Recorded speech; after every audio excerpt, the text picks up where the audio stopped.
আসসালামু আলাইকুম। দাদা আমি কি আসতে পারি? হ্যাঁ নাতি আসো, তুমি আসবে না তো কে আসবে? দাদা আপনার দিনকাল কেমন যাইতাছে? এই তো নাতি আলহামদুলিল্লাহ, আল্লাহ তালার দিনকাল ভালো নিতেছে।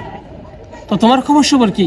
দাদা আর বলবেন না, দেশের যে পরিস্থিতি, 8-9 হাজার টাকা বেতনে চাকরি করি, এই চাকরি কি আর দিন চলে? ভাবতেছিলাম বিদেশ চলে যাব, এখন কোনো কাজের অভিজ্ঞতা নাই, কি করি না করি কিছু বুঝতে পারতেছি না। এই জন্য আপনার কাছে আসছি, আপনি একটা পরামর্শ দেন আমি কি করতে পারি এখন। হ্যাঁ নাতি, যা কইতেছো ঠিকই কইতেছো, বর্তমান দেশের পরিস্থিতি খুবই খারাপ। বিদেশ যাওয়ার চিন্তাধারা করছো, ভালোই করতেছ। তবে বিদেশ যাওয়ার আগে একটা জিনিস তোমার খুবই জানা থাকা দরকার, বিদেশ গিয়ে তুমি কি করবা, কি জন্য তুমি বিদেশ যাইবে। তোমার কি কোনো কাজের স্কিল জানা আছে? না দাদা, আমি তো কোনো কাজই করি নাই, আমি তো কোনো কাজ পারিও না।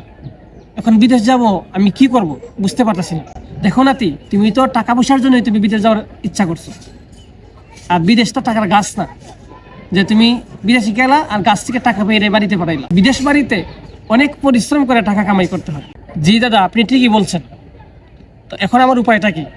তোমার উপায় হচ্ছে একটাই, তুমি যেহেতু বিদেশ যাইতে চাও, তাহলে বিদেশ যাওয়ার আগে দেশের মধ্যে কোনো একটা কাজের মধ্যে পরিপূর্ণ দক্ষতা নিয়ে বাইরে যাও, যাতে করে এই কাজটা কমপক্ষে তুমি বাইরে গিয়ে করতে পারো।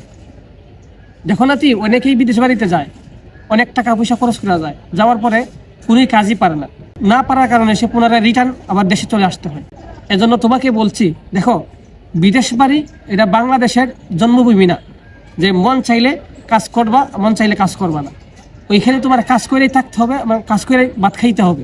এজন্য বিদেশ যাওয়ার আগে দেশের মধ্যে ভালো একটা কাজ শিখে যাও, এতে করে তোমার ওই দেশের মধ্যে ফায়দা হবে এবং তুমি ভালো একটা অবস্থানে থাকতে পারবা। জি দাদা আপনি ঠিকই বলছেন, কিন্তু আমি তো জানি না বাহিরের মধ্যে কোন কোন কাজ ভালো লেভেলের মধ্যে আছে, কি কাজটা শিখতে পারলে আমার বাহিরে ফায়দা হবে। তাহলে নাতি শুনো, আমি যে কাজের কথাগুলো তোমাকে বলবো, এই কাজগুলো তুমি সুন্দর করে শিখে যাইবা, তাহলে বাহিরের যে কোনো রাষ্ট্রের মধ্যে তুমি ভালো পারফর্ম করতে পারবা। দেখো নাতি, প্রবাসে আসার আগে নিজেকে তৈরি করে নাও। আগে তুমি কোন কাজ করবা সেটা আগে নির্বাচন করতে হবে। তুমি কি হার্ড ওয়ার্ক করবা নাকি স্মার্ট ওয়ার্ক করবা? পরিশ্রম কখনো ব্যথা যায় না, তুমি চাইলে দুটাই করতে পারো। ভাষাগত জটিলতা যত তাড়াতাড়ি তুমি কাটিয়ে তুলতে পারবে, তত তাড়াতাড়ি সাকসেসের মুখ দেখতে পারবা।